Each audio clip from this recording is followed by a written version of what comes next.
Show 'em what's underneath your sweater. It's cold. Just hurry up.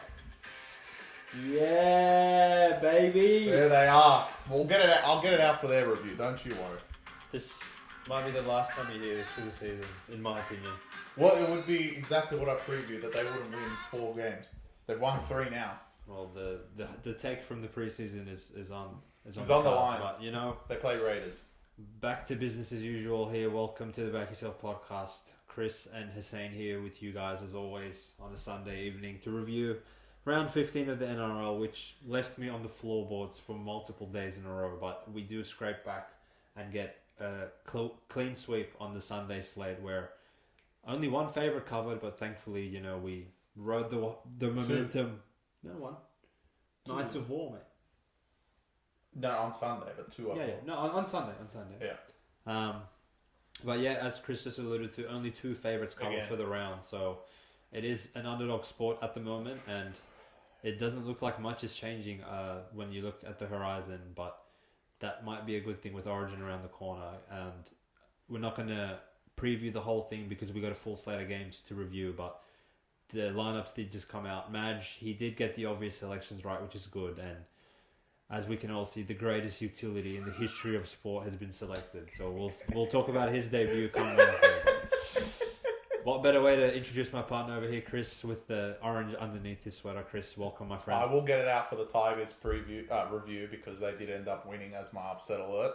But it's not fucking rocket science these days. Everyone seems to fucking win or cover at some will. It might actually be favourites alert soon because every underdog seems to continue covering and winning. Only one cover and lost. I think everyone else won. So Knights covered and lost. We had started the round with 4 underdogs winning outright, 5 underdogs winning outright, and Roosters put an end to that and obviously cover on the last try of the game where it looked like they could be in a bit of trouble. But we're gonna obviously start with Thursday night's pointless result of Dolphins coming off a bye after losing to Raiders at home for no reason, and then going to PointsBet and beating the Cronulla Sharks by 2 points. After the Sharks went to Suncorp and beat the shit out of the Broncos. And what Chris, I believe, I want to give him a bit of credit for, referred to in the preview was, we knew after this game Sharks had a bye on the horizon, and I was of the mindset that would actually galvanise them to kind of look ahead and have this be a big effort spot where they bag another 2 points on the competition ladder and move on to their bye refreshed and ready for the back end of the season. But didn't really play out that way. They started the game out asleep at the wheel, and script-wise sort of copy-paste of the Penrith game actually. Drop balls, pissed weak efforts in defence, and obviously Nikorima returning to the lineup had that fluency in the Dolphins attack that had been working so well for them in the first couple of months. But unlike the Penrith game, Sharks show that they're able to chase points against a lot of teams in this competition and claw all the way back down 22-0 after, I want to say, 25-30 minutes.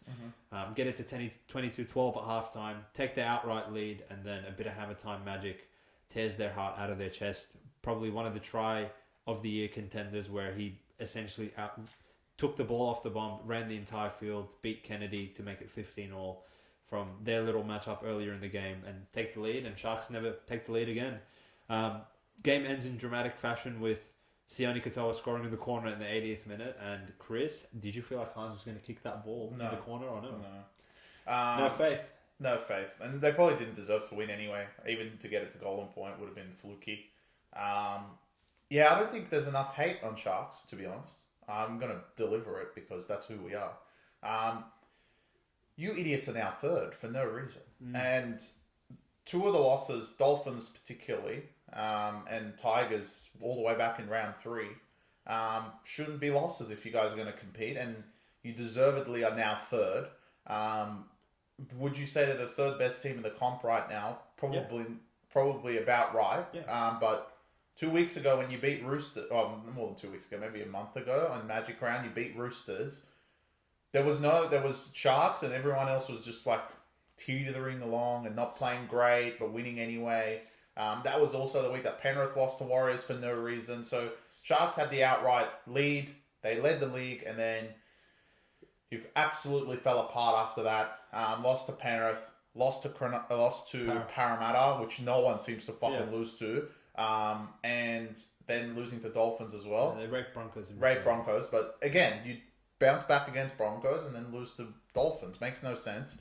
But didn't deserve to win at all. Shout out to the Dolphins. They actually did something in their bye, unlike some teams in this competition. I will say the one point I made in the preview was there's, from what we've come to see, like 90% of these cunts have a bye, come back more garbage. But Dolphins, I was a little bit wary of the fact that, all right, they're a young team going into a bye with Wayne Bennett coaching them. So it's very different having fucking Trent Barrett during the bye and Wayne Bennett. True. And I guess like the way they started that game kind of showed that, right?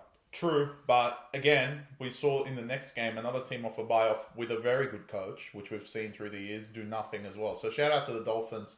Katoa and Nikarima, fantastic again. The backline, elite. Herbie Farnworth, like I say every week, is one of the back-yourself favourites. He's been great at Brisbane and now starting to really pick up form at Dolphins as well. Hammer Time, of course, their origin star, and he plays great again. Sharks didn't cough enough slack. Neither did Hines. I think Hines' reality check might have been today as well. Obviously, we've said that Mitch Moses should be there. I said he should have been there from game one, but we'll get to that later. But really, it should be a reality check for Hines that now you have officially been dropped from the Origin team as well, and you've got yourselves back into third. And really, don't think Hines will come back for any of the Origin games. Maybe this year at least. Life. Well, I wasn't going to say that, but we don't know. We don't know with injuries. So, Hines and the Sharks really need to wake up. Does it concern me? No. I know the Sharks can be great. They haven't been able to compete with Penrith, but they've been able to compete with pretty much every single other team up there. So, look, I think, a bit of a bleep the last month for the Sharks, but they need to wake up. Going back to third kind of puts you right where you're supposed to be, but you were excelling, and if you just accelerated a little bit more, you could have had a 2-win buffer over a lot of these teams, and you still would have been first come today. So I still believe that the only game truly you should have lost is the Penrith game. Everything else should have been a win, and Sharks should be 12-1 or 13-1. Every other loss has simply been you guys have just been idiots 90% of the time. Drops, balls, penalties. And I know that happens in footy, but for your start of the season to be as good as it was, it shouldn't happen to you guys. And if you really want to compete with Penrith, to make one statement to them is be like, all right, we're 13-1. Yeah, we lost to you guys, but we've won everyone else. We're not scared of anyone. And they've really just messed it up, to be honest. And now coming third, thinking right now that you're going to have to, in a final scenario, go to Melbourne or go to Bluebet, God help you guys, is going to be a very tall task. So you really need this home game. I'm not saying that you guys are screwed and you won't make it, because now that McInnes and Hines are both not in the Origin selection anymore, you're going to have them going into the Origin periods going forward. But this is not a loss that you want to take if you're going to finish, particularly minor premiers, which I thought you guys were aiming for. But apparently not. An absolute embarrassment if you guys don't finish at least in the top two, in my opinion, because what was the point of winning all those games and competing? I feel like not that I want to give them any slack because they don't deserve it, but for them to be flying so high, and then it's like the schedule makers are just designed it so they get put in their place by playing Penrith at the time they played them. Yeah. To get raped 42-0 by them, it's like, all right. But it's fine losing. It's fine losing to them, but now the power loss looks even worse. I think this Dolphins loss was just really fucking pointless. Like, really pointless. You showed for 60 minutes in between that you're 10 times better than these cunts, and the way that Penrith manhandled the shit out of you. Once they got up 18-0, there was nothing, but for these cunts to go up 22-0 and for you to concede the hammer try, like, literally, if you just woke up in the first 10 minutes, you would have won this game 13+. Easily. As far as back yourself premium goes, we give out 1-24, and I'll take that bet 10 times again. Same with the Leichhardt. There was no reason for Dolphins to go and fucking win outright for like that. But Sharks really let themselves down. That was one that they let slip through their fingertips. But agreed.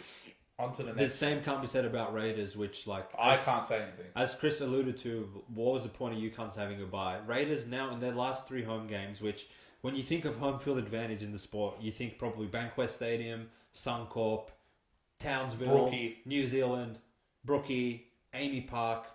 Right in between all those things, particularly at this time of the year with the weather being so fucking cold, is Canberra. No one wants to play them, particularly a dry track 30-degree on average home field advantage like the Cowboys have. And for them 7 days ago to literally quit to Warriors, who we are going to say over and over again can't score, without Sean Johnson, to just go down and concede 42 points to them. For them to take the show on the road 7 days later and be up 22-0 against Raiders like that, like, I don't understand what the fuck Raiders did in their bye or what they have been going for them in their last 3 games in Canberra. I want to say they're losing the last 3 at home probably like 120 to 26 or something, like something just absolutely retarded. So they lost 42-0 to Sharks, 44-16 to Roosters, and another 40, not quite 40, maybe 36 to 18 garbage points right at the end to Cowboys. So really alarming. And we did say when they were like right around 5th or 6th position, 8-9 rounds into the season, that look, there's going to be a letdown spot at some point. But again, and I hate like sounding like a broken record here, there's no reason for you cunts to be down 120 to 20 at home and then go to Dolphins and win in Golden Point for no reason. So that is like one thing that I will actually say to the premium subscribers, that when we gave out Raiders -1.5, pre-game, like as the game was kicking off, I was like, fuck, I kind of feel like we're actually on the wrong side here, because I feel like where we let ourselves down in this analysis was we didn't really think of the game as much through the Cowboys lens.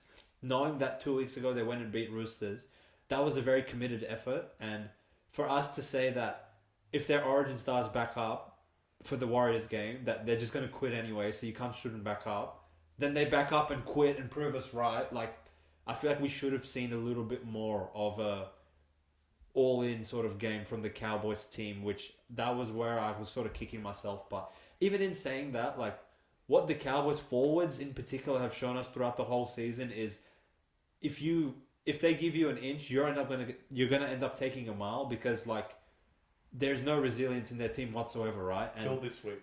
I know Cowboys can score against Raiders comfortably, but in my opinion, just as easily Raiders can go and score against these cunts.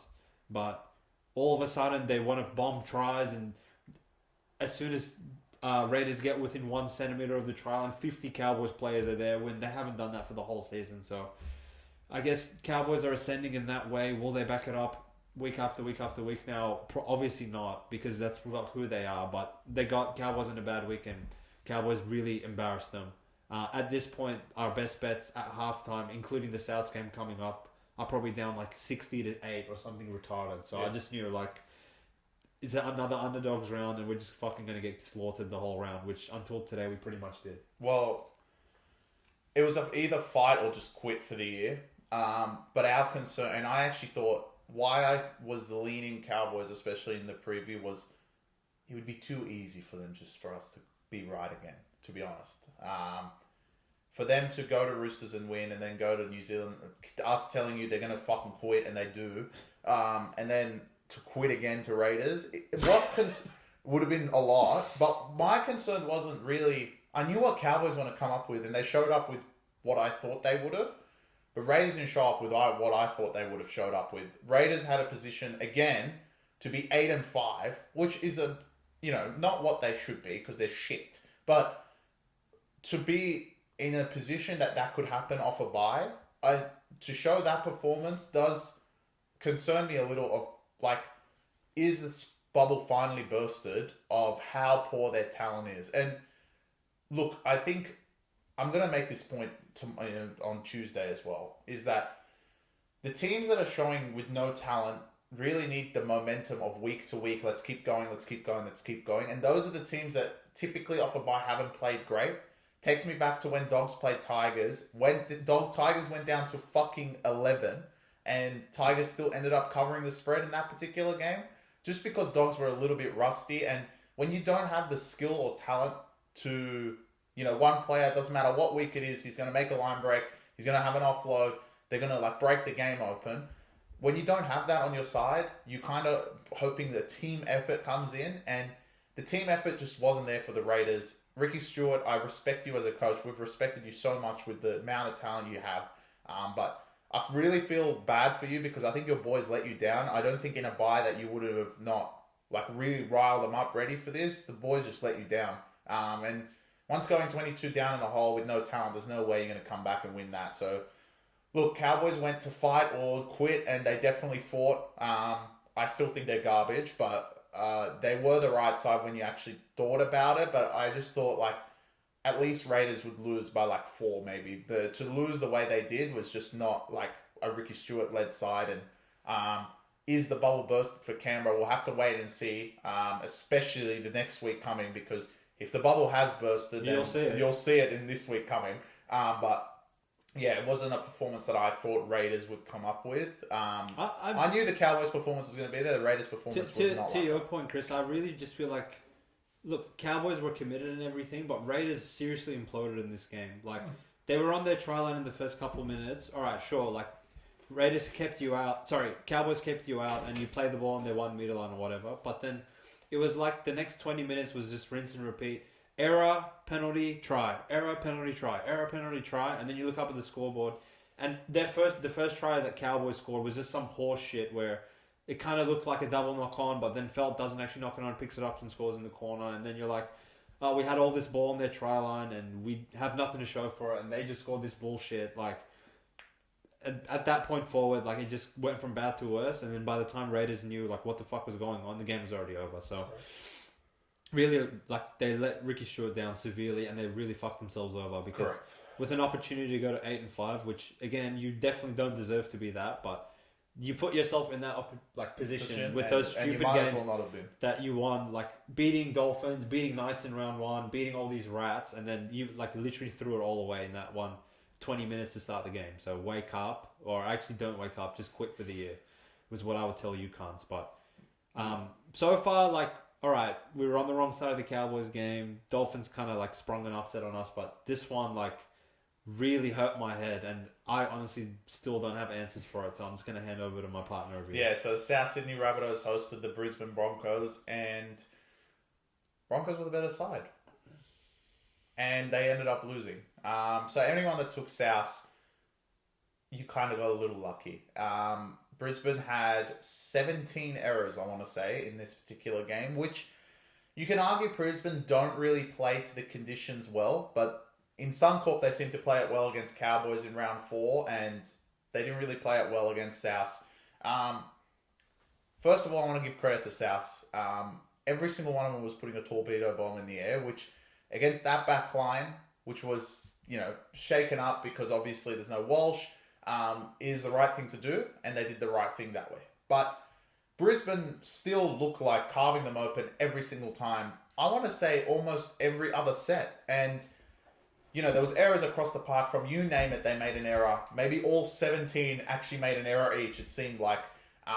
Ricky obviously gets sin bin as well, which Kevy said afterwards should have been send off. I kind of disagree, Kevy. I actually think it should have just been a sin bin. Yeah. It wasn't high. It was late, but it wasn't high. Do you feel like if Cam Murray stays down and is concussed, he would be sent off? Nah. I feel like it would have been. It wasn't that bad. I think because he bounced it straight up, then they only gave him 10. But True. But look, it's a bit weird for Kevy to say that, though, no? Yeah, it is a bit weird. But I think he was really disgusted with his team, and I agree. I was disgusted watching them, especially being on Brisbane, and as were the Back Yourself Premium crew. I will still not sit here and be like +2 when South was the right side.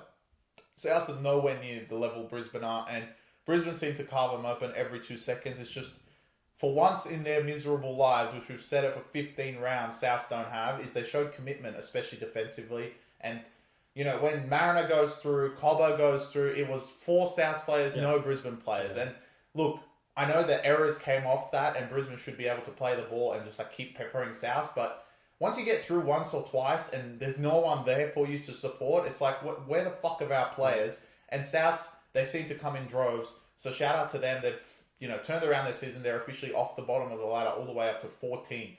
Whoa. But they do get a slight back step. Obviously, they were played so well that 2 of their Origin stars are now going to Origin. 2 of their stars going to Origin. Where they belong. Where they belong, of course. But, yeah, South played well. Brisbane kind of shot themselves in the foot. Plenty of errors, plenty of penalties. And once you're that resilient on your line, I want to say, for everyone that was on South, did you not feel like South should have scored more than 22? And They got every single penalty and all the errors that Brisbane made to only concede 22 points. It shows that the Brisbane D is actually pretty good most of the time. And they've just shot themselves in the foot the last couple of games, and now they go all the way to 9th. I'm not going to be like, they're not going to fucking make the 8, because, look, Brisbane are probably our only matchup against Penrith right now.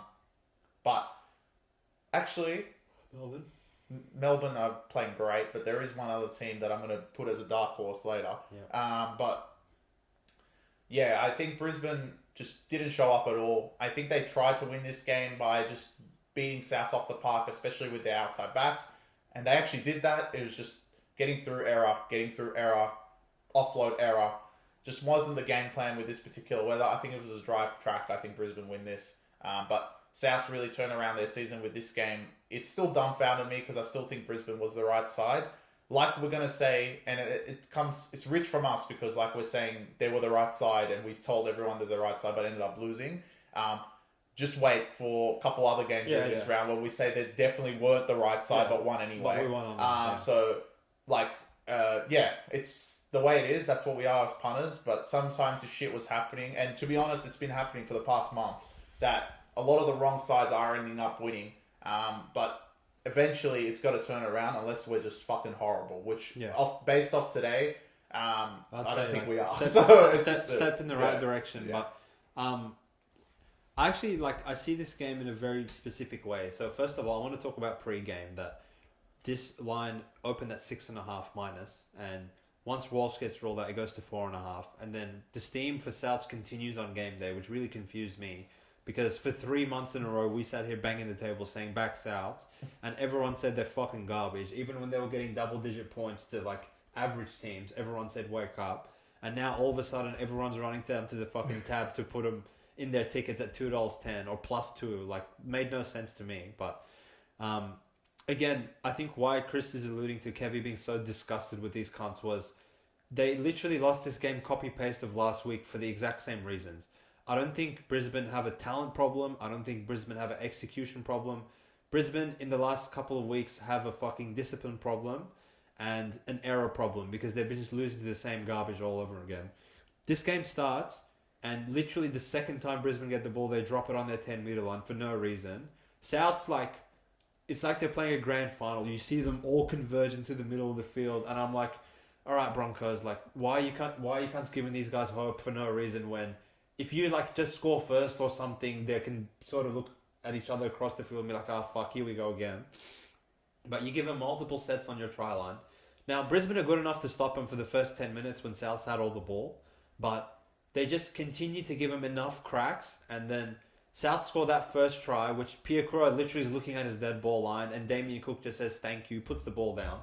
And now, Brisbane really, to me, lost this game in this 10-minute period. And Chris was saying that, all that ball that Souths had, but they only had 22 points. Well, they got 18 of them in about 7 minutes. Because from that point, Brisbane go penalty, try, error, penalty, try. And after Latrell's one, I was like, holy fuck, it's 18-0. Just like that. It was an even game for 10 minutes. And then Souths are up 18-0. And you see the fucking rain coming down. And from that point forward, Brisbane are putting more and more pressure on themselves to score on every set.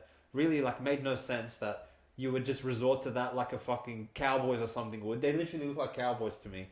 And the elephant in the room is obviously Reynolds and Walsh both didn't play this game. And while Walsh is more his responsibility lies in putting points on the board, I felt like this sort of game really called for the leadership of Reynolds. And like Chris said, when they played Cowboys and Suncorp in these same conditions, they were the ones putting the spiral bombs up, focusing on kick chase, getting through their sets because of Reynolds, right? But now that you're relying on Jock Madden, he can't kick more than 10 metres.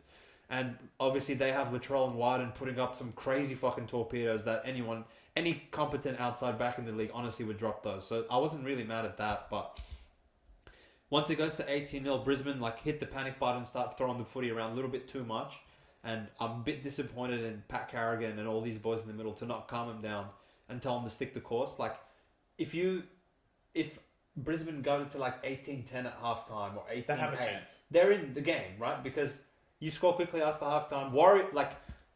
the way Melbourne bounced back against Warriors was what Brisbane should have tried to do against Souths, but they just hit the panic button, and a few things didn't go the way that normally would. Like as the Carrigan's short ball to Xavier Wilson, and then he looks, Ezra's there, but for the first time in 14 rounds, 3 Souths players fucking tackle him right before the try line and he drops it. The Ezra Ford pass. The Ezra Ford pass. All the line breaks Cobbo made, then he dropped the ball. So shit's going against you. It's just that's what happens. So. But again, like for a good side, that shit shouldn't compound for the entirety of the game the way it did. And even when Latrell... Was it Latrell that got sin bin for... Well, Ricky got sin bin as well, yeah. No, in the first half. Remember in the 30th minute? Latrell got sin bin for no reason. He got sin bin twice? No, someone else got sin bin. Somebody else got sin bin. It was one of the South players on the right-hand side. They might have got him for a hip drop or something stupid. Like, it literally wasn't even a sin bin. And even in that 10-minute period, Broncos didn't score, and then once he came back on to start the second half, Johnson scores in the corner, and it's game, set, match. So the consolation tries in the end didn't mean shit, and Souths essentially just dominated them in every facet of the game. But in my opinion, if these two played tomorrow with the same set of variables, everything, nothing changes, I'll take Brisbane again at -2. Like they're literally just 10 times better than Souths. 100%. There was no reason for Souths to be up 22-0 like that. But obviously in footy, sometimes goes your way, sometimes it doesn't. We're not the type of cunts that will come on every time we win a bet and say, yeah, look how smart we are. We won the bet, blah, blah, blah. We're on the right side. And we're also not the type that will just cop every single loss like, yeah, we're fucking idiots and blah, blah, blah.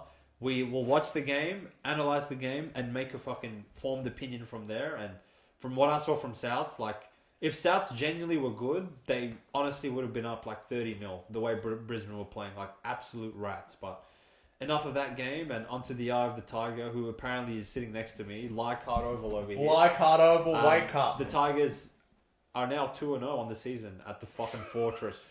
So I would sign a petition for these cunts to play every single game of the season. Well, they have saved Leichhardt. The crowd was absolutely going nuts.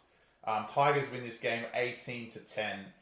And they were absolutely, without a doubt, the absolute wrong side. Yeah. And like we've said throughout the last month, I want to say, the wrong side just keeps on winning. Yeah. And Titans had more line breaks than points. Yeah.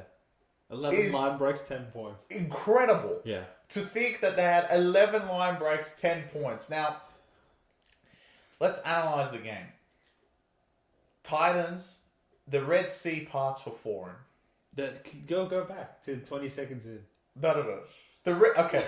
20 seconds in, they've already got a line break, so they're already behind against the scoreboard. But the try against foreign was truly when I said this is over. Yeah. And for whatever reason, there was a stretcher period from that point until Olam scored his second try. That if you actually go through my brain and I watched this game in full, I don't even know what happened. Yeah. All I know was Tigers kicked the ball long, Titans line break. Tigers kicked the ball long, Titans line break. Yeah. And they just couldn't get the ball over the line. And then you look at the scoreboard and you're like, are Tigers really only down 4 points? Yeah. And this is a testament to the shit teams in this sport, that they need to fucking get the points on the board, because once you give even shitter teams hope, that's when it's over.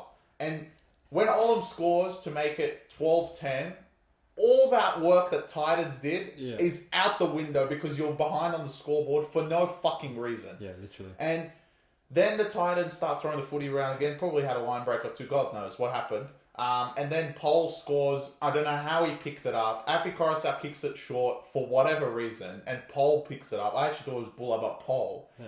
And then the Leichhardt absolutely erupts. And you know, when they'll show an iconic image. It was on Twitter when the scoreboard changed from 12 to 16 on the old big wall at Leichhardt, and the place went nuts. And look, I actually don't want to say much about Tigers because they're still fucking garbage. And my God, they deserve to concede 30 points in this game if Titans were competent. All I want to say is Titans. Now, I want to say, first of all, Clarkie, I know you love them, but this is going to be the most ruthless take on Titans of all time. Just warning you now. Titans, you motherfuckers are the dumbest cunts in this sport has ever seen. For 15 rounds, we're at round 15, and you're up there as maybe the top 4 against the spread because you decided to cover 10 fucking games in a row, and you motherfuckers are fucking last. I mean, if you guys, the issue is, and the credit goes to you guys that you've tried, but how much can you try from this point going forward? This is a new low for the Titans franchise, in my opinion. Because you guys are going to fucking come last if you don't wake up. And to be honest, you guys are already knocked out cold after this. To lose to Souths and Tigers back-to-back, to get you guys selves to last on the table after beating Brisbane for no reason, beating Warriors for no reason, and who else have they beaten? Some dicks. Yeah. Cowboys for no reason, and you guys are last. You've beaten 3 top 8 potential sides, and every other team you've lost to. So, from this point going forward, you guys are essentially, to me, the dirt of the sport for trying that hard, covering that many spreads, going out and giving your absolute all for so long to be last to this fucking team. Yeah. So, because as far as I'm concerned, Tigers are the worst team in the comp without a doubt. It's not close. It's not close, but they're not last now. So they're cheering. When I bought this jersey, I was like, you know what the best thing about the buying this jersey was? Tigers aren't last. And they were like, what do you mean? Tigers only won 1 game. Tigers aren't last.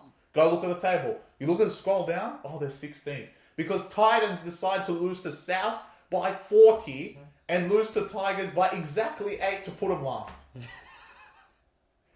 So, Tigers, first, I don't care if you fucking won. I don't care if Benji was in a grey suit for the rest of his fucking life and wants to go casino. I don't know what he was looking at. You guys are still fucking garbage.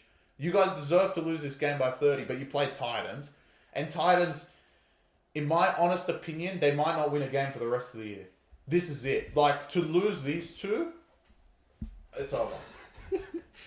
It's hard to top that take, so I'll keep it short and sweet. Like, it's cold. Actually. In my opinion, like, this was the most pointless win of the season. Like, for Tigers to win that, like, I've never sat through that much excruciating pain of what Tigers displayed on a best bet for like 55 minutes of that game.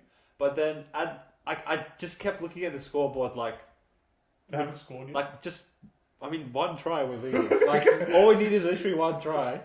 And we're on +2. Like, obviously we could have got +4, but we weren't quick enough to react to the news that David Fafita wasn't playing. Thank God he didn't play, because the way I saw them let forward walk through, like, this cunt would have carried 5 of them. I will say the Tigers forward pack is horrid. Honestly looked like they were out there with 2 missing players in their forwards. Like, to allow forward to just walk through your try line like that, like, that was really scary. Literally, his running is walking. But, you know, in the Tigers' defense, not that, like, anyone can defend these cunts, but... What are you defending him? I believe they had, like, 3 SG ball players playing for them. Like, the literal nobodies. No Joe Schmo. Who do Titans have? Titans had enough to cover 9 in a row. It's the same cunts. No. They actually had worse than what they covered 9 in a row with. It's the same retards without David. They kept covering with Randall and Barrels. Now that Ford and Campbell are back, they can't score. I wish they took Ford and Campbell to some goal 2 weeks ago. It's a fucking degenerate team. How can you lose to Melbourne by 2, beat Warriors in New Zealand on Anzac Day, go to Brisbane and score 36, beat the shit out of Cowboys, cover against those fuckwits twice, go to Raiders and play 90 minutes and lose by 1 point, and then go to Leichhardt, get 11 line breaks, and score 10? That's my point. It's truly, like, I don't go back and watch games often, and I really don't want to watch this game ever again, but to actually understand what the fuck happened to Titans, for them to only end up, after Ford Campbell's try, they didn't score another point for the whole game. I know. Which is insane. For the amount of chances they had. They could have scored in the last 20 seconds of the half. At that point, I was like, if we concede, Tigers are finished. I will say to the ref, like, to give 6 again with 2 seconds to go, like, it's actually just autism from you to do that. But it's Titans, so I'm not going to cry over spilt milk with these cunts. Fuck these cunts. Titans, for you to be last in a sport that Tigers exist in, and I said it in the preview of, like, you are the only motherfuckers that will go and lose to these guys. Because realistically, Tigers should never beat anyone. Oh my god, they're so bad, bro. But They might win it. Oh, they might win it. Tigers, they're hard pressed to win. I mean, God, wow, Titans are so bad, bro. I know. Like, this actually makes me just 10 times more infuriated for all all those games that went and That's covered why I and want to won. fucking kill them. What a bunch What of was the point idiots. of winning Like, all those games? I'm going to put it away because I'm cold, but good job, Tigers. I'm about to be cold. There's shivers going down. Well, actually, I don't even need to say anything for this game. Because my under duress where I told the whole world that the game was priced wrong and Warriors were $2. What was? Well, it was priced wrong because it closed at $1.60. Everyone apparently after 5 fucking business days woke up and realised, wow, Melbourne actually have no players and Warriors are full strength. But Warriors were full strength for about 15 minutes of this game and then they went to quarter strength after that because, I mean, for a possession discrepancy in the first 20 minutes of the game to be 94-6, the tackle count at one point was literally 90-3. Imagine having 3 tackles in fucking 20 minutes. And then you cunts were tired. Like, fuck, this game pissed me off so much, bro. Like, to go up 14-0, like, and look, honestly, Melbourne, like, was shaking, dropping the ball, you name it, didn't do anything right. Didn't give a fuck. Didn't even give a piss of what was happening to them. And Jared Sutton, it starts with the most pointless not square marker call I've ever seen in my life because literally some guy actually put a tweet up of like he got a protractor and he's like they're literally square.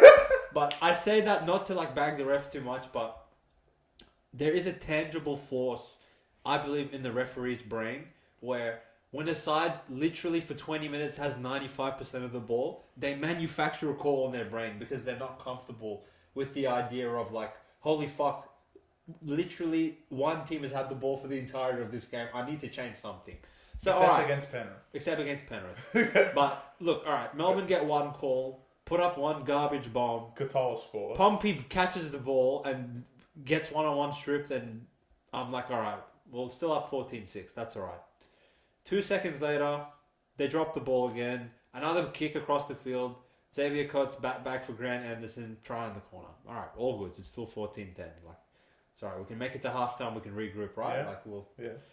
2 seconds later, Aramir scores. The Red Seas fucking splits. He splits him like Moses, and I'm like, fuck. Here we go. Same old Warriors. Like they play in New Zealand. They go out to big leads, and they just choke it away. Same garbage as round 1 against Sharks. Same garbage against Titans. Same garbage against fucking every game that they've had their full strength side. Apparently, they should just run out with the under-20s team and fucking Harris Tavita and Tamari Martin because that's literally the only games they've won in, I want to say, in 2 months. So, Jerome Hughes, take a bow. Like, Harry Grant actually played like a fucking inbred as well, but it didn't matter. Because of you. Like, the development of your game in the last couple of seasons, for you to go and single-handedly tear Warriors' ass on your own, so impressive. And it was your ball to Eli Katoa that split them and got you the lead up 20-14. And even though Warriors came out of halftime, scored immediately to make this 20-18, I thought, all right, game on.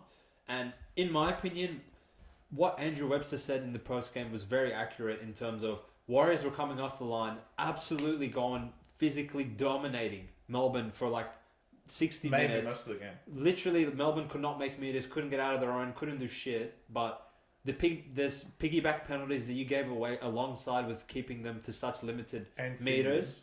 That sort of put Melbourne in a position where, look, I will always be fearful of Melbourne putting points on the board because they can manufacture it out of thin air.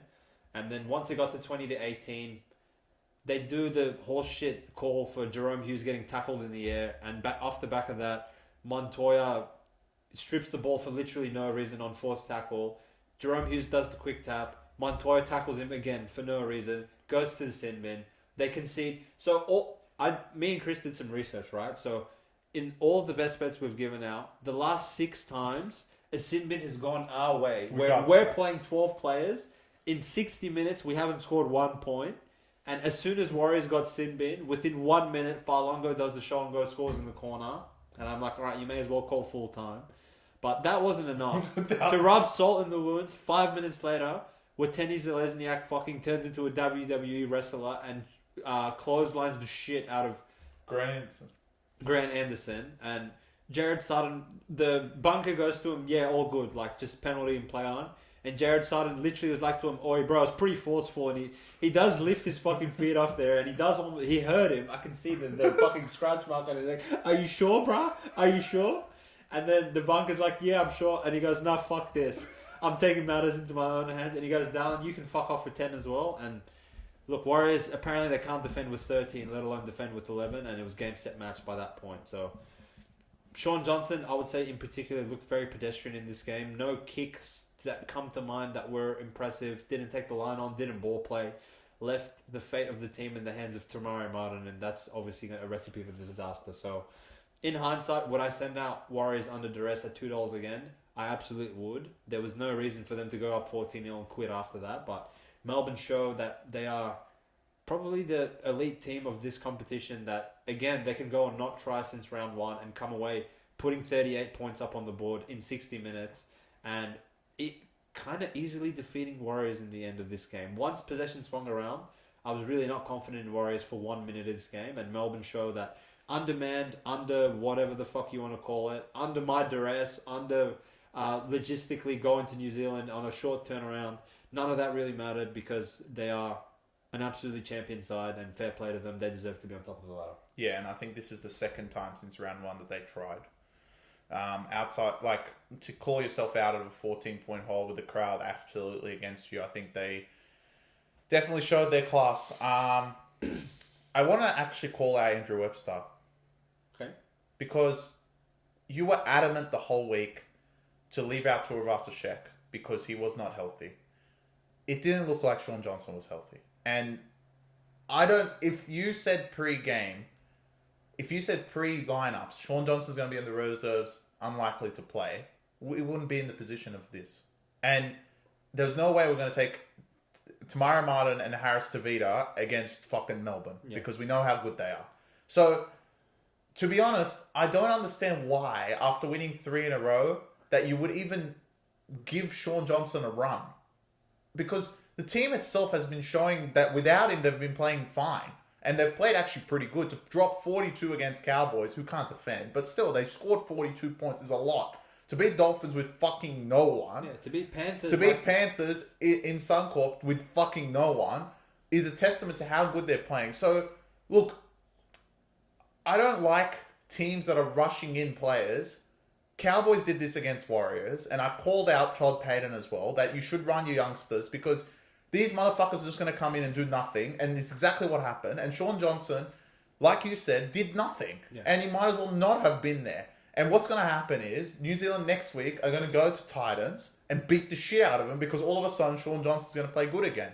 So, look, it was you're under duress, but I don't actually, you're under duress. Well, Sean Johnson's going to come back hard flying and play gun. Yeah. Just like Mitch Moses did 2 weeks ago. Yeah. Like Para did, they kept Mitch Moses out for weeks beyond reports saying that he's back, knowing that when he comes back, we need him to play gun, otherwise we're fucked. And he came back against Sharks and played gun.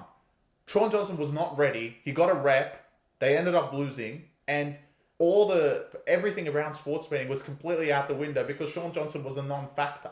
When if Sean Johnson didn't play, Melbourne would have been favourite. So, or very close, especially pre-game. It might have been Pickham. They'd be favourite. They'd be favourite. It would have been close. So, look, I think it's hard done by everyone that took Warriors. When you went up 14-0, Sean Johnson was not a part of that. And after that, he did not hold the troops in and get them in any situation to come back.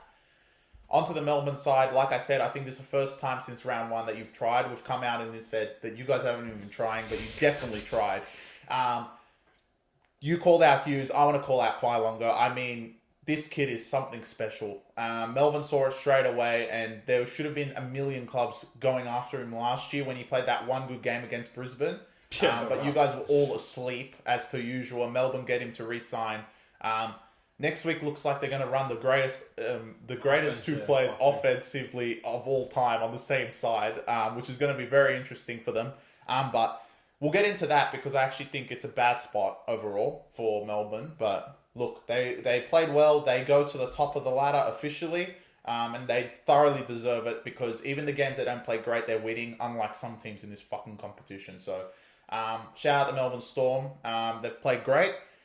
On to the next one. Just before you move on, I want to make one more point that sort of elaborates on what you're saying. So, it's one thing to come back and play shit because you're out of the rhythm of playing week to week. But what shows me that Sean Johnson was not healthy was, one, he deferred all of the in-play kicking to Tamari Martin, which if his foot was actually fine, he was never going to fucking do that in his life. Correct. Two, he defers goal kicking to Adam Pompey, who, don't get me wrong, he kicked like JT, but Sean Johnson is their first choice kicker. And again, with a healthy foot, he's kicking goals. And didn't take on the line. Three, did not take on the line at all. And one other autistic thing actually was, Andrew Webster actually had Roger Tuivasa-Sheck 18th man in this game. Yeah, I know. So, in the hypothetical that, alright, let's say that what happened in Origin happens again and one of the fucking Warriors players gets... Do you have to play? Roger's going to come in. But so you're implying he's healthy enough to come in and play if there's an injury, but he's not healthy enough to start in this fucking centers? Like, to me, like, you were better off just not naming either of them in any capacity. And we obviously would not take Warriors knowing that they have fucking no spine and no players. But again, I would say $2 into $1.60. Like, I'm happy to live with the results of what happens in that situation. And if you were going to argue that Sean Johnson wasn't healthy, blah, blah, blah, whoever the fuck played halfback, they're probably still going to concede 36 points. So fuck those cunts. Warriors, what was the point of three-peating, in my opinion, and quitting up 14-0?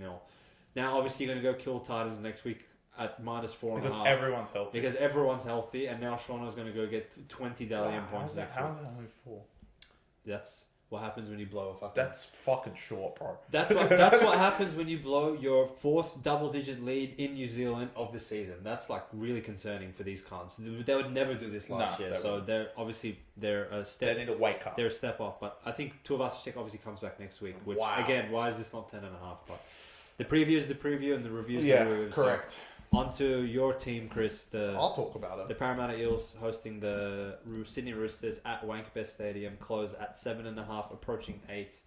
And Jermaine Hopgood was a late scratch in this one, as was Dom Young, so let's call it 15-0 on that front. And I would say this actually probably ended up being the most entertaining game of the round with how the game developed. What did you think of it? Roosters came off an absolute blinder and looked like carving Para apart, and looked like same old Para. Shout out to Baz, I must say, because he must have said something at halftime. Look, Parramatta's season's done, but it is due to their own stupidity, most likely in preseason, because they're just not at the caliber of everyone else fitness-wise. Because for the 10 minutes after halftime, I actually want to say, and you can clip this, there could have been a top 4 side we were looking at. The offloads, the running game of Mitch Moses and Dylan Brown absolutely tore the Roosters apart. Yeah. And I understand that Roosters had a sin bin for maybe 3 minutes of that part, but they absolutely torched them even when they came on. It was 80 meters a set. Roosters had the ball once in the second half in the first 10 minutes. After that first kick, they didn't have the ball for the rest of the half. It was try, penalty, try. And Parramatta were all over him, clawed it all the way back. And then, I don't know what Collins said to the ref. Whatever he said, he was right, because he was not in the in goal. But anyway, he gives a descent penalty, 10 meters out, and you motherfuckers do this. Take the 2.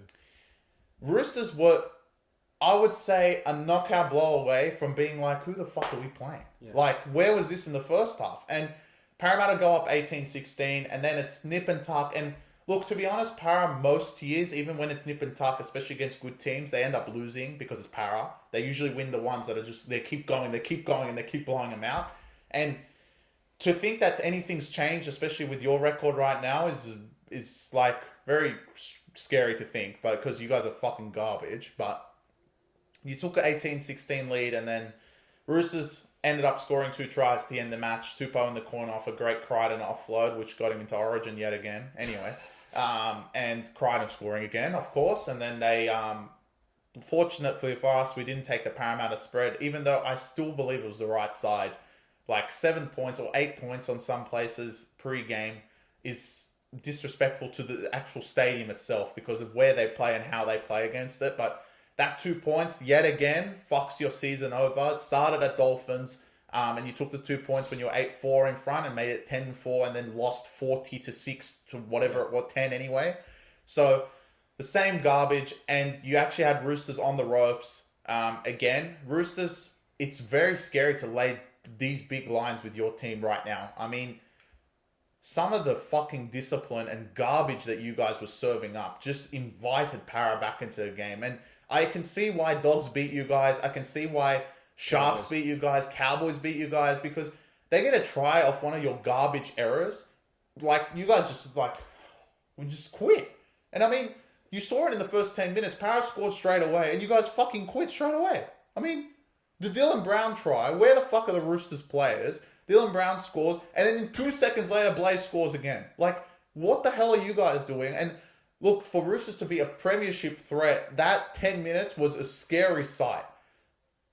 Even after that short side play with Connor Watson and Crichton, I want to say, just idiocy. Yeah. I mean, you don't need to do that. Robert's sitting there like this.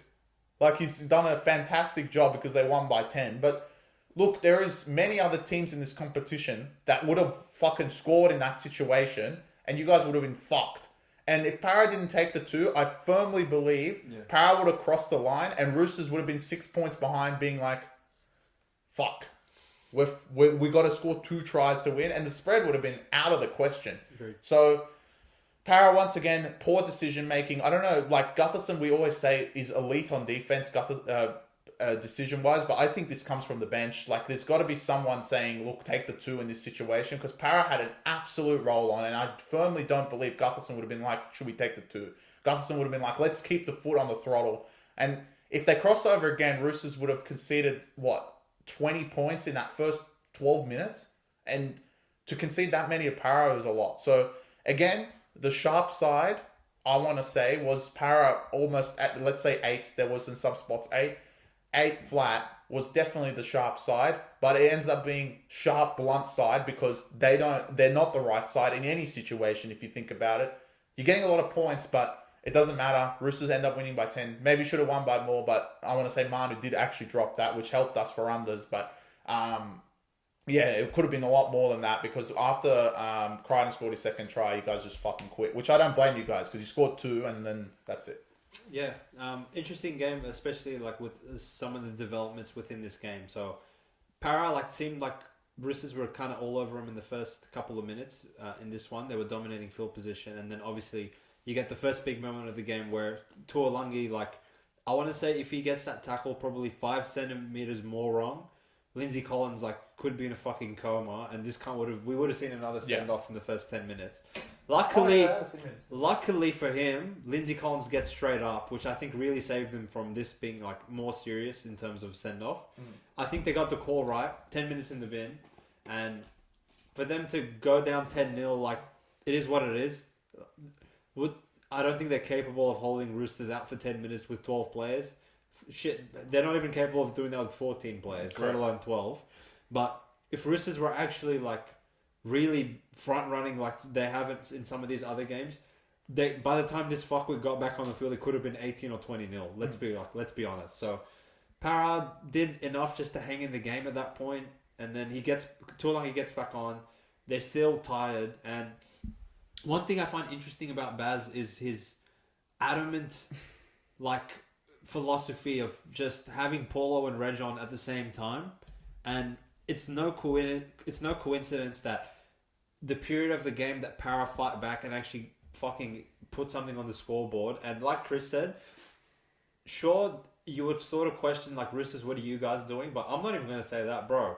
What Para was doing to these cunts, anyone could be in that stadium, including Penrith, they would have fucking gotten their ass torn in that 10 minutes, because when Para are physically on top of you, offloading the ball, supporting the forwards in the middle of the field, Madison, Paulo, Reg, Dylan Brown, Mitch Moses, all these cunts are getting involved. It's a scary sight for anyone, and it's their blueprint for victory. And throw in there a just Rory Hargreaves, you are the biggest rat in the sport, essentially. I know Chris said it's Dylan Edwards, and he has his own beef with him, but Warrior-Hargreaves is just a fucking scumbag of a player. Not a person. I'm sure he's a great guy, whatever. But as a player, like, to so consistently just get pulled up for head-high tackles, cannonball into the legs, rubbish on the face, raising your elbows in the thing. Like, it's always something with this guy. And he does smash Sean Lane in the middle of the head with 10 minutes to go in the first half. And obviously the ref says, mate, wake up and go to the sin bin. So at this point, you know, Spencer Leniu, Lindsay Collins get subbed off, Warrior-Hargreaves gets sent to the bin, and Para bring on the fucking deadly cunt forwards. So I was like, you know what? Like, I know it says 16-0, but Para can sort of fuck with them in this like next 10-minute period. Let's see what happens. Para turn it on, score 3 tries in what seems like 3 minutes, and then I don't like get what you fuckwits didn't learn in Darwin when you did it the first time. But as soon as Mitch Moses put his fingers up saying we're taking the 2, you can tell all these cunts. I looked at Chris and I was like, these cunts have lost. Yeah. Because what we've seen from... I promise you, I'll go back and do the data of whoever takes the 2 ends up losing. Even look at this weekend. Warriors did it. Para did it. Whoever takes the 2 loses. Because no one can actually defend their try line for sustained periods of not having the ball except Panthers and Dogs, essentially. So when they put the fingers up to take the 2, I'm like, all right. You know... Like, if you're Trent Barrett, you know this is your chance within the game to put the pressure on Roosters, right? And when the pressure's on Roosters, it can make diamonds of them sometimes with, like, brilliant individual plays from Manu or Crichton. But it can make fucking some really bad footy from these cunts as well, because they are the kings of errors and penalties and just stupidity. So, to only have 2 points up on them, knowing that Afen Gowie and all these bums are coming on and your good forwards are coming off, and Collins and Leniu are coming back on, they really fucked themselves. And I even knew that +7's not safe at that point. They're going to lose, and they're going to lose by margin. And Para from that point never looked like scoring again. Credit to the Roosters defense with all their star players back on the field. And Para, essentially your season, if it wasn't already over 3 weeks ago, I believe not only is it like mathematically over in terms of you competing for an 8, but now you're in a position where it can get ugly really quick. And with a shit coach like Trent Barrett as an interim, knowing that, like, imagine being in the locker room or going through training with this cunt, and he like calls you out for whatever reason, and you're like, shut up, bro, shut up. First of all, like, you fucking have never succeeded anywhere you've been, and second of all, you're not even going to be our coach next year anyway. So correct. Why the fuck would I take orders from you? Agreed. Para are still talented enough to probably win a couple games once their like price and spread gets higher and higher and higher, because week after week they're not giving the punters a reason to keep backing them. But as far as like consistently week in week out playing really good, like I really think it's over for these guys. What Para need to do is announce who their coach is as soon as possible. Yeah, agreed. And give the players something to work for. If it's Jason Riles, it's Jason Riles. If it's some dick, if it's I heard it could be Dimitri. If it's JD, then like I'll be a Para fan as well. So look, they need that as soon as possible, so the players know. Look, regardless, he's not coaching. He's watching. We know who it's going to be. He's going to know what he's going to do next year, because the fight for the lineup is really on next year, especially through that back line because of Lomax coming in as well, and he doesn't want to backflip on his deal, so he's definitely coming to Para. So wake up. But your season's done. I said it in the preview, Dogs fucked it again, because if Dogs had lost last week, this would have been an absolute spectacle. And I'm sure Para maybe put a bit more effort in, and that period of time honestly put a smile on my face. That 10 minutes, I was like, this is the Para I was saying in round 1. This was the Para that made the grand final. This is the Para that made the grand final, on how good they were, especially in the first 3 rounds, where no one wanted to give them credit because, it's only 3 rounds in. And then Moses goes down, and then it's just been a downhill spiral from there. But yeah, I don't think it's going to be a week-to-week basis is officially over. You go into your bye, I want to say, but who gives a fuck? Yeah. Just don't come last, basically. Yeah, essentially. But you won't. You'll win enough games because there's 2 teams at the bottom that will come last. A team that is definitely on the upward spiral. We fast forward to Sunday. Brookie looking absolute special. Shout out to Zerafos brothers. I know John was there. Both were there. Both were there. They gave me a call pre-game because they thought we were at Brookie. Yeah. Wish we were, because it looked an absolute treat. And the Manly Sea Eagles won 30-14 with me and you apparently in the forward pack. It ended up the Manly Sea Eagle because there wasn't enough of them to be a fucking... Yeah, the theme wasn't the theme of the round, but Manly had nothing. I think Paseka played 7 minutes. Waddell played 33. Garrick played 26 with 2 HIAs. Yeah, wow, that's really bad. And they still beat Dragons. But it's Dragons. They're the only team that could have lost that game. And I think it was someone on Twitter called out, look, Dragons should easily win this for a bit. And BackYourself went back to him and said, look, it's Dragons. That's all it is. That's all you need to say. And it essentially was, it's Dragons. If they played 10%, maybe 30% as good as they played against Tigers in that second half, they would easily won. Yeah. And their forwards just... Look, Manly's heart... What we haven't seen for a long time is heart in the forwards for Manly. And they had to do it today. Because they had nothing. Nathan Brown played 67 minutes. He hasn't played 67 minutes maybe since his para days. Yeah. So, shout out to him. Shout out to the whole Manly team. They played fantastic. Cherry Evans, of course, great. Hamoli, I can't believe you're on the bench after that performance, to be honest. You were incredible on the right edge, as per usual. And the back line, again, way too much speed, way too much talent. And one thing I want to call out, I said it when they beat Penrith, but I actually think with the return of Turbo, Manly are a shot at this. Manly have shown a lot more resolve than a lot of teams would give them credit for. And with the return of Tom Trbojevic, he doesn't play Origin the whole year. It is definitely a plus. Obviously, we need to see how good his hamstring is. But Manly are definitely on the up. They don't deserve to be 8th. I think they are. They're definitely not an 8th place team. They can definitely make a push into maybe the top 4 because Manly look very good. To shore up the middle with nothing on the field is a big ask. And Dragons pack hasn't been poor, really. They've actually played all right. So, shout out to the Manly Sea Eagles. Your team is really humming. And with the return of Turbo, it definitely feels like Manly are going to be a threat in this competition. Because I actually really took a lot away from Manly. Dragons, in my opinion, the 8 run is over. You can't lose this game. Look, I understand Manly at Brookie is tough, but for what they had to go through situationally, to play Pendrovic at centre that whole second half is, most of the first half. For Nathan really Brown bad. to play 66 straight minutes, that's really bad. Yeah, so look, I want to say their season's done, but we don't know. We know Flanagan will fire him up, but it doesn't look great.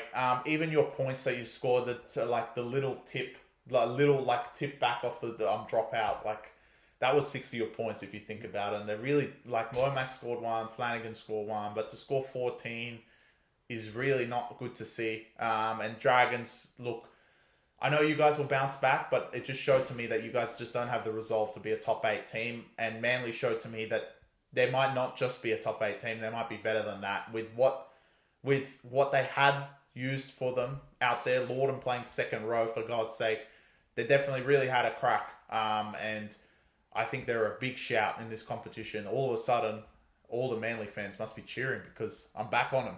I hate to drag this podcast on too long, but I actually want to pick your brain a little bit of your Dark Horse Sea Eagles team. Would you say you're surprised at how well they've played once Turbo went down? Yes. This is not Manly. This is not old Manly. Okay. Old Manly would have quit by now. Yeah, they would have quit. And last week they lost by 10 to Penrith. They played a lot better than losing to 10. They should have lost by less than that. This week they had fucking nothing and they went out there and won by 16. With Brookie on your backs, maybe the best home stadium, one of the best home stadiums in the competition right now, the way they're playing there. Manly definitely have the resolve to make a huge run into the 8, if not into the 4, with everyone tripping over each other. And look, at the moment, Dolphins are in the 4.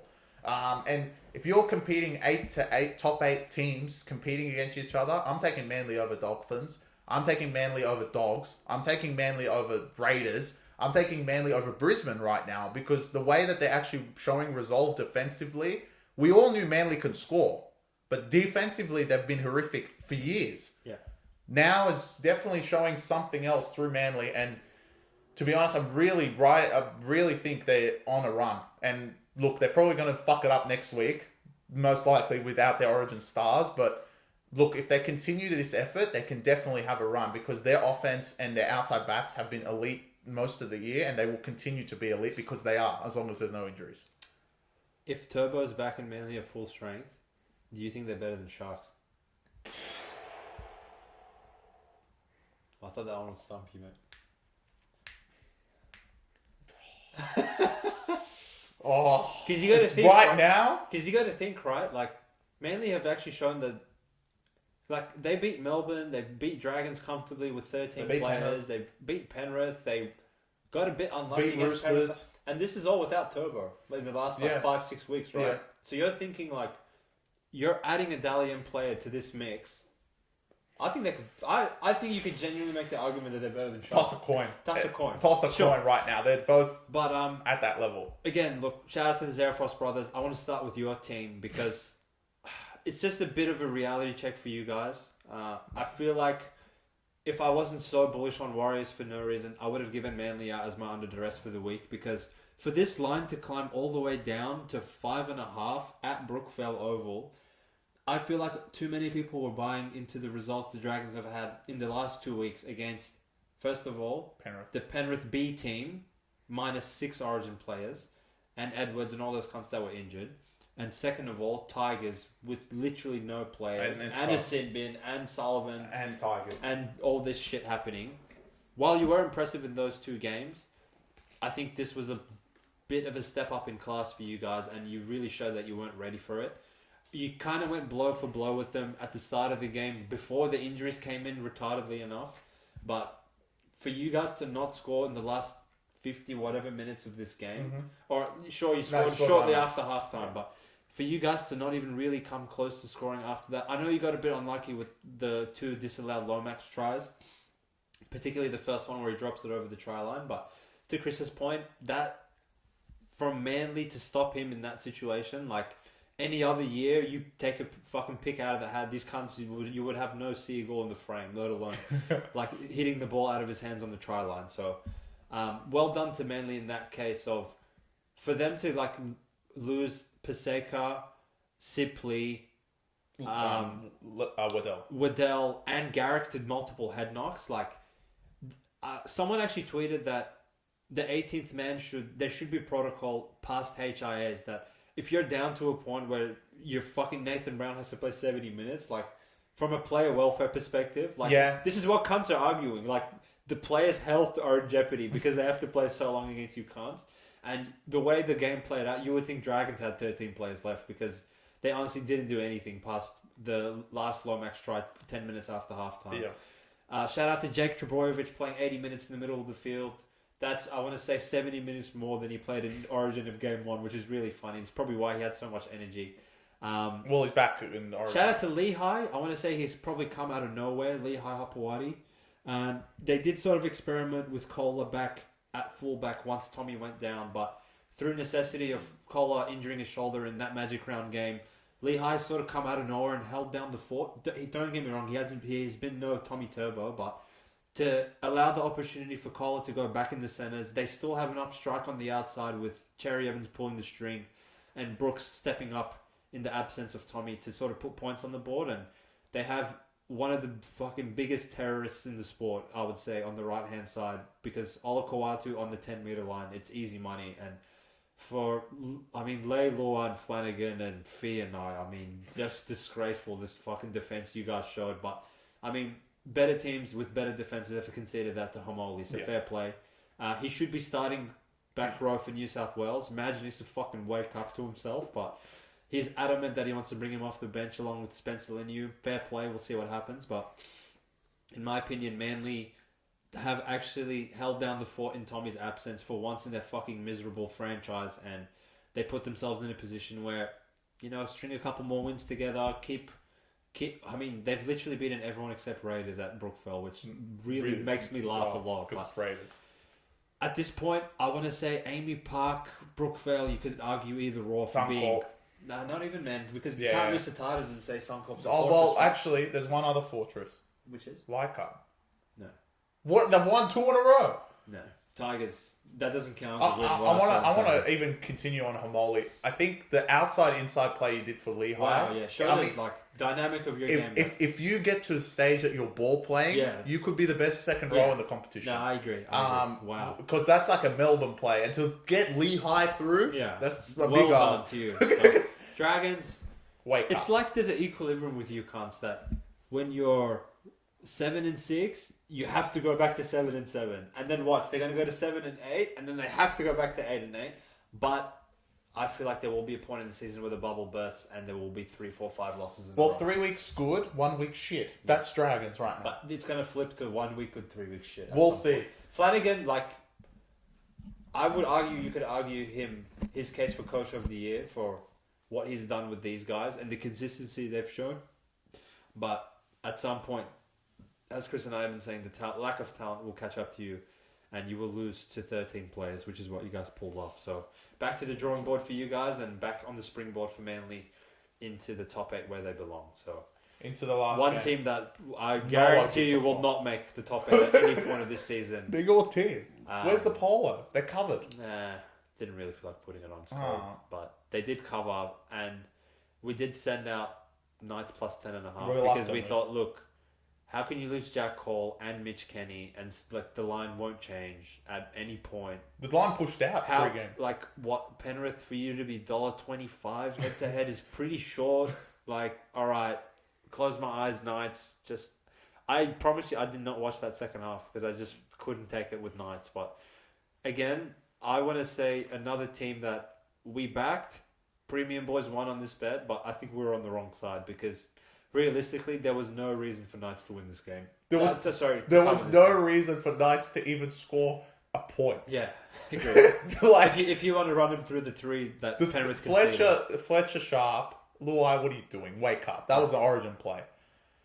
What was their second drive? Dylan Luke, where I was going to say snap, off the play the ball, they're already short, which is un-Penrith-like.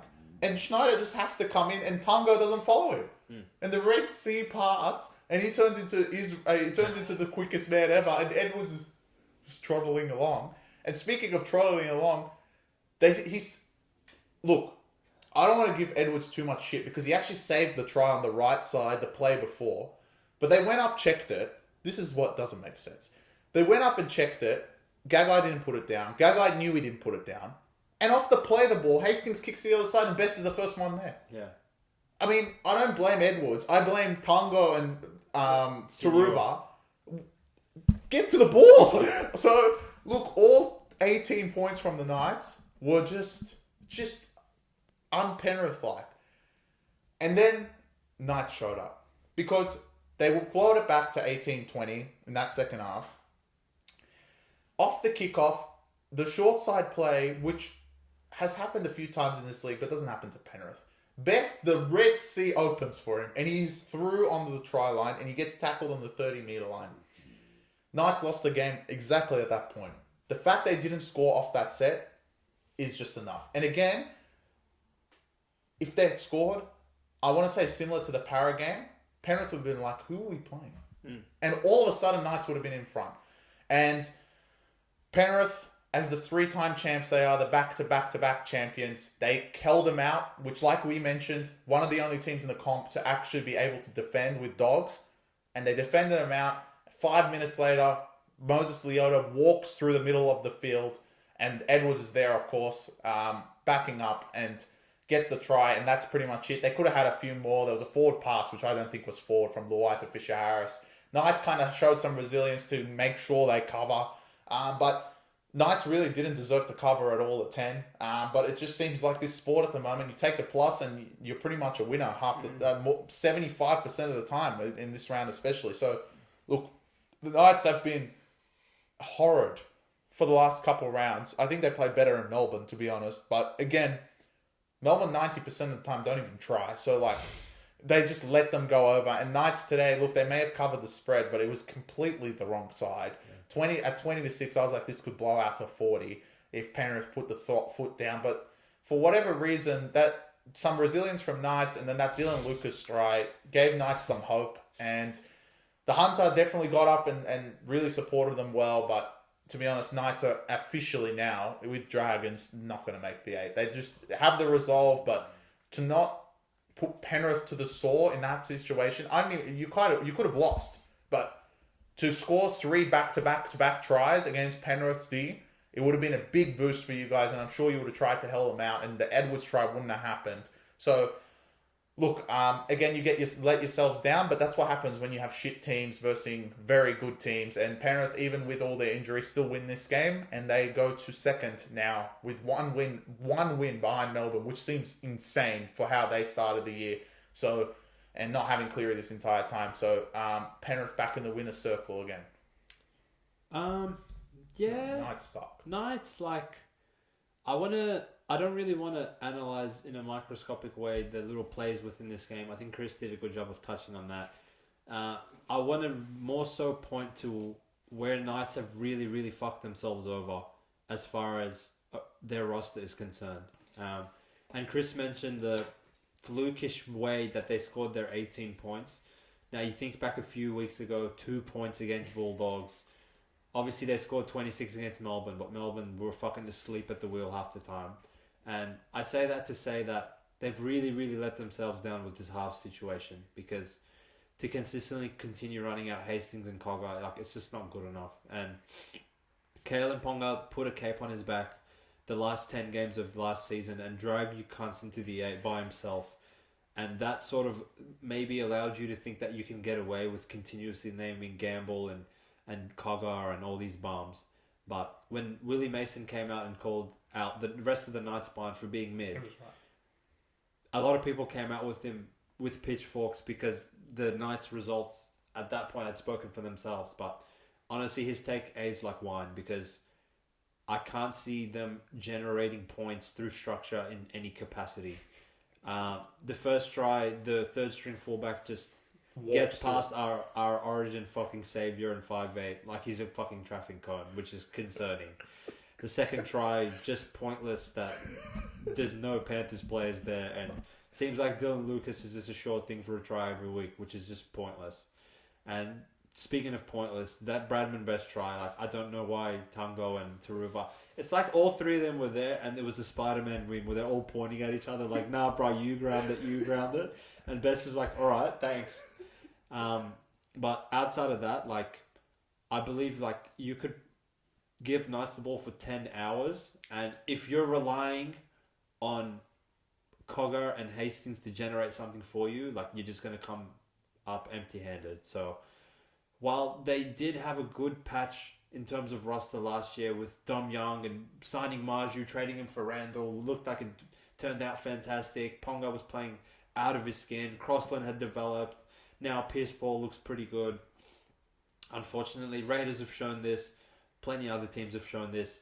If your halves are the weakness of your team, it's just not good enough to be competitive long term. So now some people, with the emergence of this third string fullback and the David Armstrong, who had been playing good in Ponga's absence, again, out of necessity, they've raised the idea, should Kalen go back into the halves? And that, in my mind, is just the alarm signs of, if that's what you need to resort to for a third time after Kalen wins the Dally M at fullback, then there's a very big deficiency in that area of the field. So Knights need to fucking wake up to themselves and actually go and sign a human being at halfback. Otherwise, it's going to be more of the same for these pricks in the following season. Well, I think Armstrong played New South Wales Cup today, and he has to come back in. On the wing. So he can play fullback for Knights, but he can't... Yeah, I think he has to come in onto the wing. He's better than Anari Tuala. I mean, he has to come in on the wing because he has been playing great. And look, you can't really drop Fletcher Sharp. He's been fantastic, as shit as his mullet is. But that will wrap up the podcast, a long one, because I think we went through a lot of analysis, a lot of the games. Next preview, there's only obviously 5 games we have Origin round, but we'll start with Origin. Obviously, we've added our little spiels of what we've had, and Madge definitely chose the obvious choice. And like Hussein mentioned right at the start, the utility of the year. The greatest utility to ever breathe. The Grazier has come in, which we'll get to him a bit later. But hope you guys have enjoyed the podcast. I don't think there's anything else. Appreciate the support if you made it to 1 hour and 19 minutes into this one, and we will chat to you boys about some State of Origin mate versus mate rivalry come Tuesday evening. So chat to you then, and peace.